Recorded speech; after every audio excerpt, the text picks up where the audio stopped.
Good morning and welcome to Wholesome Roots. I came down earlier to check on the babies and the mama, make sure that they were okay. I was worried last night because it got really cold.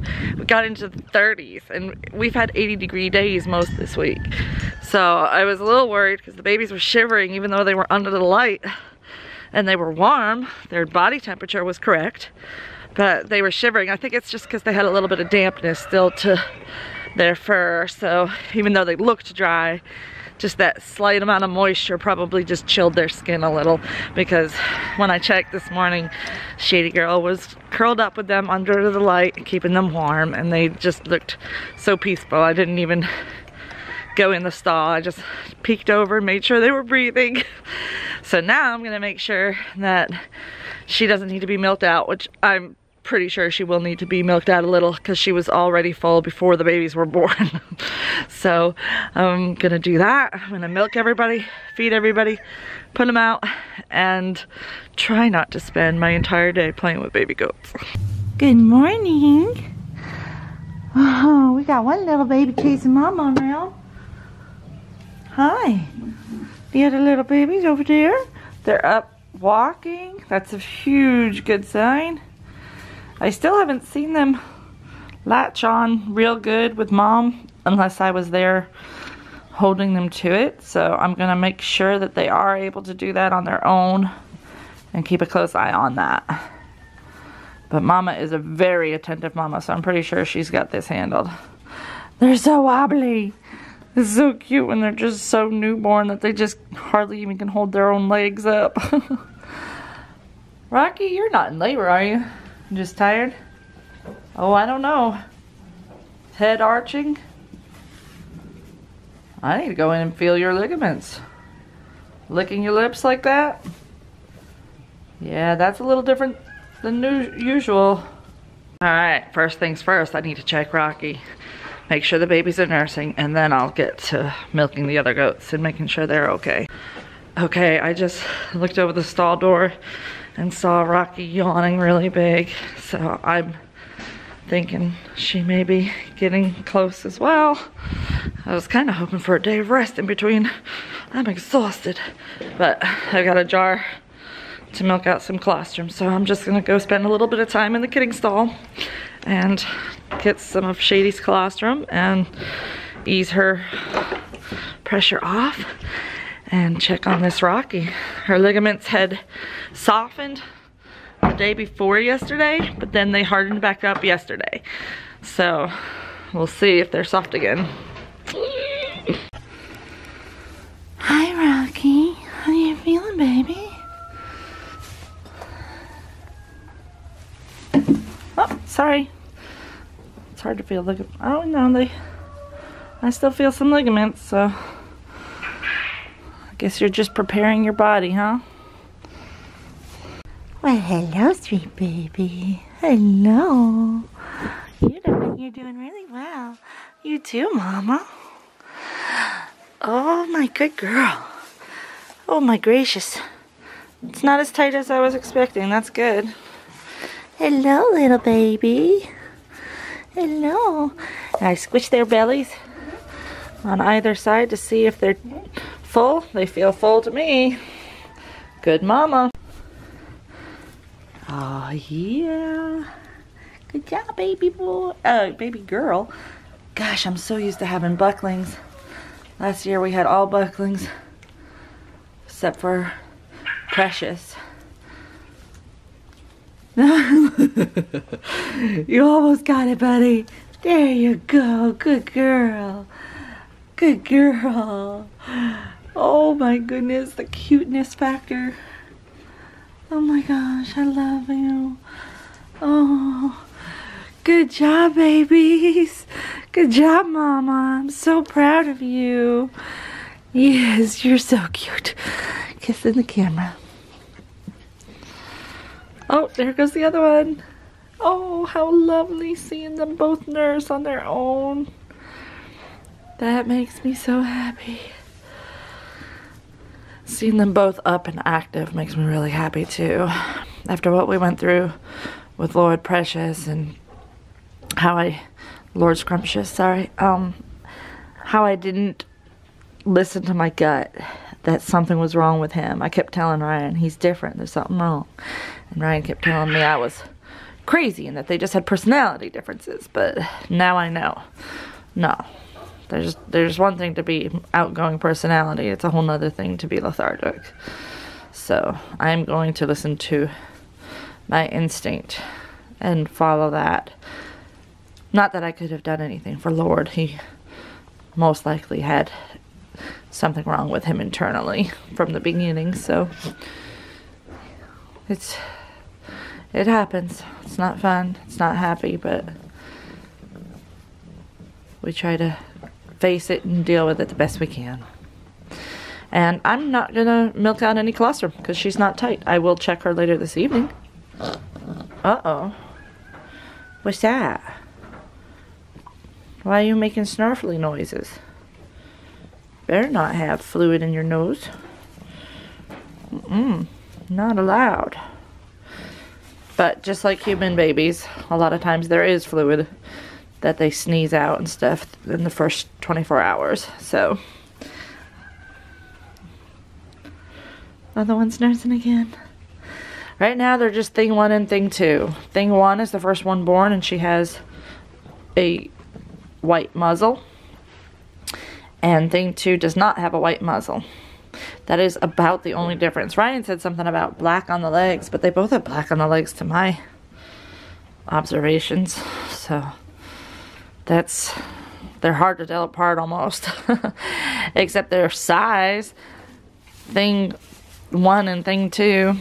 Look at the difference in the size. I don't know if you can see it. But if they stand next to each other, look. Thing 1 is way taller than thing 2. Much bigger baby. I need to get a weight on them. I just did a thing. I hope I don't regret it. We have had this poor turkey in an enclosed closure for way too long. That was not the intention. We intended to have him out much sooner. But every time we tried to think of a solution of where he would go, one of us would always reject the idea. Ryan and I, every time we would talk about it, he'd have an idea and I'd say, no, that's not gonna work. I'd have an idea, he'd say, no, that's not gonna work. So we debated and went back and forth on it, and we finally decided that we were gonna put him out here. We couldn't decide whether to put him out with the bucks or in with the ducks. So he had been sitting out in his structure in the field for about a week now, with us going back and forth, not being able to decide. I just took matters into my own hands. I said, this bird needs to be able to strut his stuff and move around. So he is strutting his stuff. I am hoping and praying that he does not harm the ducks. That is the one big concern that I had with putting him in here. But if I see a problem, I'll do something about it. He's definitely letting them know that he is big and something to be afraid of. So I don't think the ducks are ever going to get close enough to him that he could hurt them. And I think as long as they stay away from him, he won't try to hurt them. So we'll see. I don't know. He doesn't have anything to perch on out here for nighttime, so I don't know if he'll just climb up on the roof of the shelter over there or what. But I gotta get his old junky, I mean, like, as I flipped that shelter over, because I didn't know how else to get him out, I just flipped it off of him. It actually fell apart. That was our very first chicken tractor we ever built years and years ago at our old house. And it was designed for 8 chickens, not 1 turkey. We had a pair of turkeys. I don't know if you guys knew that. I think we lost the female before I started YouTubing. So, yeah, this is gonna be interesting. What have I gotten myself into? I'm gonna have to keep a close eye on things. So my long-term plan has always been to get another chicken net fence and have more turkeys and get some females. But it's been hard to come by any female turkeys around here. So that's why we haven't done that. Plus we haven't purchased the other fence yet. Maybe I should do that. I've been thinking I need to order another Premier One light, because like last night I needed the lamp for the babies, but I was a little worried that the quail were gonna get cold. So they're definitely good to have more than one heat lamp in this amount of animals on the farm. So it's important that we have a backup one too. So maybe I should do that. I hate placing the big orders. I've got some money set aside from our tax returns that are for farm investments. So those are some things that are definitely necessary for our farm to produce and do well. Oh my gosh, y'all. This is the funniest thing I've ever seen in my entire life. Those bucks are frightened for their lives, afraid of the turkey. Like, I kid you not, they are freaking out, trying to find a way out of the fence. I could barely get them to go in the paddock. That is too funny. The turkey has been sitting in here. He's been sitting right there, inside the buck enclosure this entire week. Look at these goofy boys. You're goofy. It's a turkey. A turkey.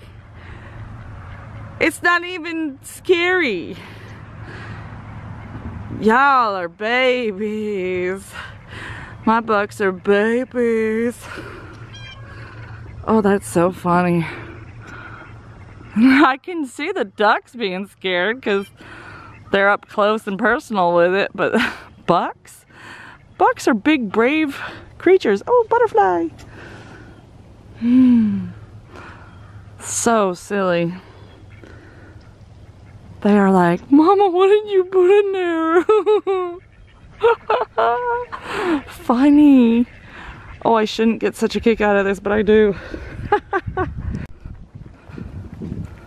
So Rocky wanted to go out, so I let her go out. Her ligaments are not completely gone, so her udder is a little bit bigger and tighter, but she wanted to go out. So exercise for late-term pregnancy is one of the best things. So I figure I'll just keep checking on her throughout the day as I come down to check on babies anyway. Do you notice the goats acting strange about anything? Well, they're actually not acting as strange as they were just 2 minutes ago. But you see the direction they're looking? They all think that this turkey is some mystical beast.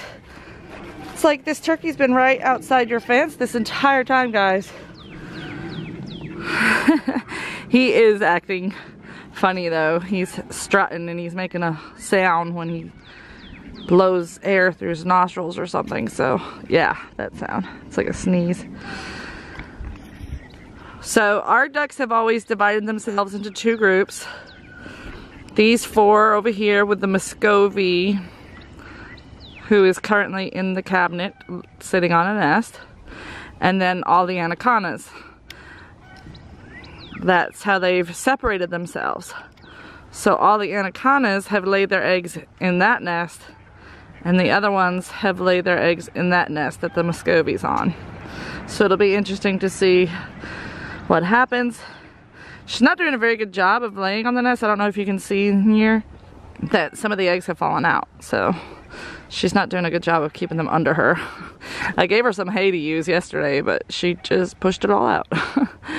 So I'm not too confident that she's gonna produce any offspring over there. You're funny. You happy? I'm happy. I feel like a much better person to have let you out. It has been troubling my mind and my heart and my spirit to have you caged up when you're such a big bird. I wouldn't be walking in that duck water though.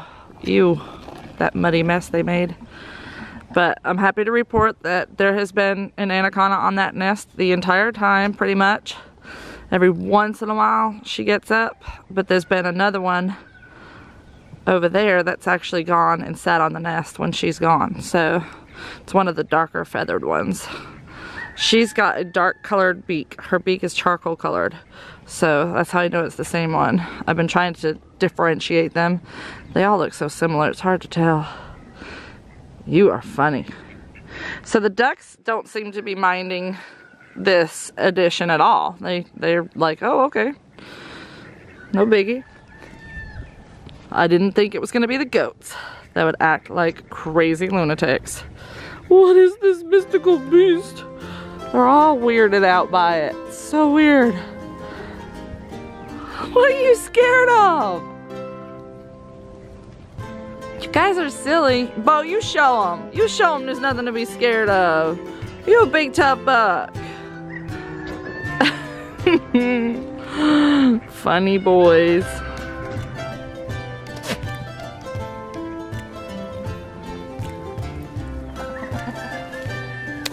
Really, Willow? Some girls are in heat. Look at them all coming over here to watch the turkey. Look at them. This is hilarious.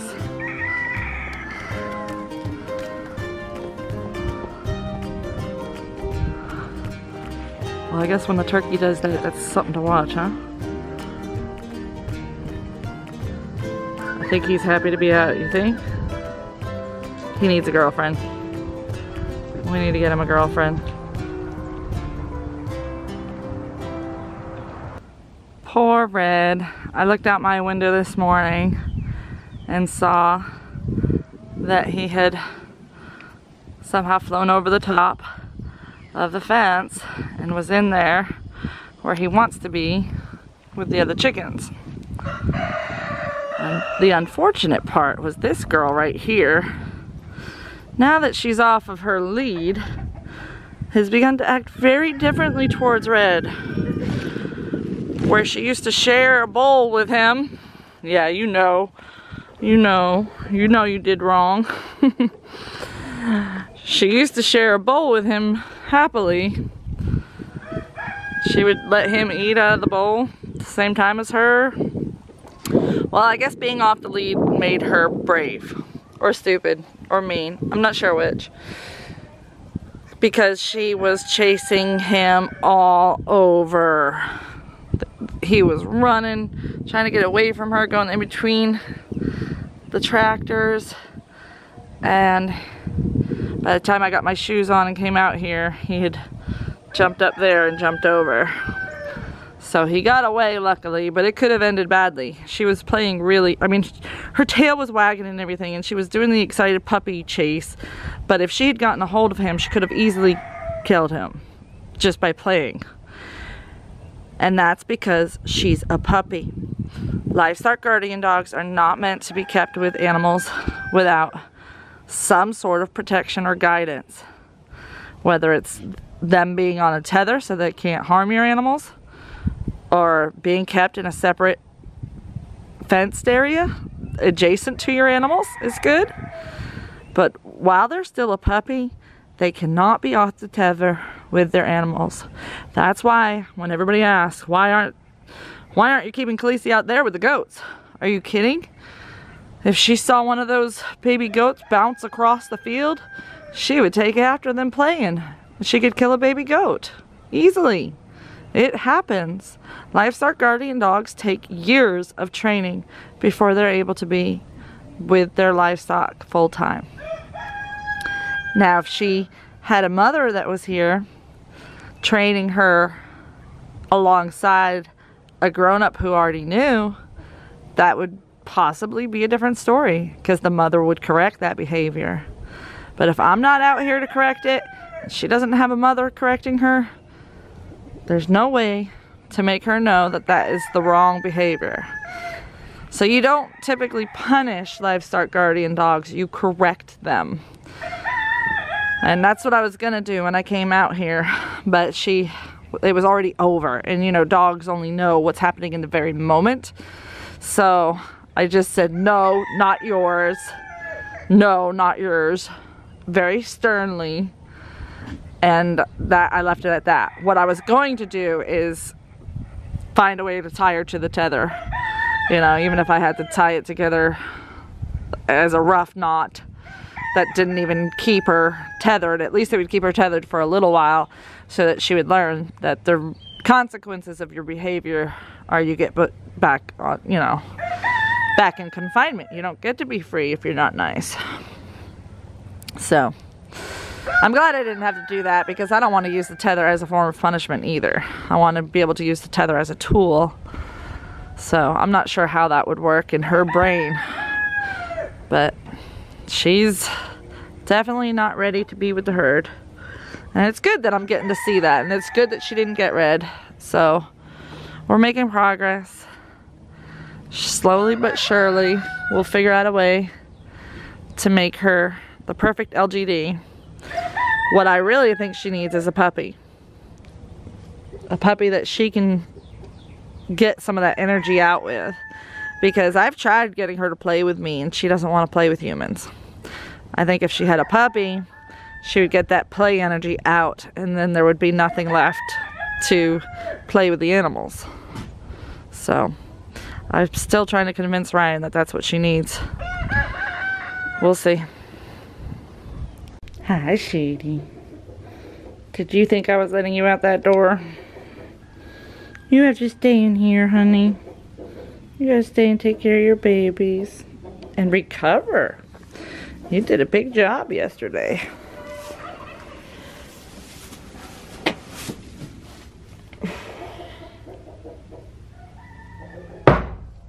Oh, don't open that door. I didn't latch it. Aren't you guys so cute? Hi, babies. Oh. We don't have names yet, so I'm just referencing them as thing 1 and thing 2 for the moment. We'll come up with something. Ryan's usually really good at naming things. I haven't had anything that's popped in my head as a good, definite name, so hey, maybe one of you guys will come up with something. Let us know if you have any name suggestions. They are so precious. Their sister's name is Precious, so we can't go with Precious. Their older sister, she's a year old. Her name is Precious. Oh, so sweet. So, so, so sweet. I love them. I love babies. I want to play with them, but they're sleepy, less than 24 hours old babies, so I gotta let them rest. Let them rest. Eat and sleep. That's all they're gonna do for a little while. Eat and sleep. Oh, and get mama nuzzles. You're so affectionate. I'm glad you did good, girl. I'm glad. So fortunate. I have been blessed with such amazing animals in my herd. Great mothers. Producing beautiful offspring. I am very, very blessed. The quail are doing really good. They're getting big. I'm about to try to see if I can sex them. Not today. I need help with that because I don't want them flying off. You can't really see through these wires very well, but they're cute and they're big. All right, that's it for my morning chores. I'll be back later to check on the babies, make sure they're nursing well, check on Rocky, make sure she's not in labor, and to check on the turkey, make sure that he's not picking on anyone. I don't think he has any intention of picking on anybody. I think the goats are just crazy. Crazy goats. Anyway, thank you guys for watching. You know the drill. We'll see you next time on Wholesome Roots.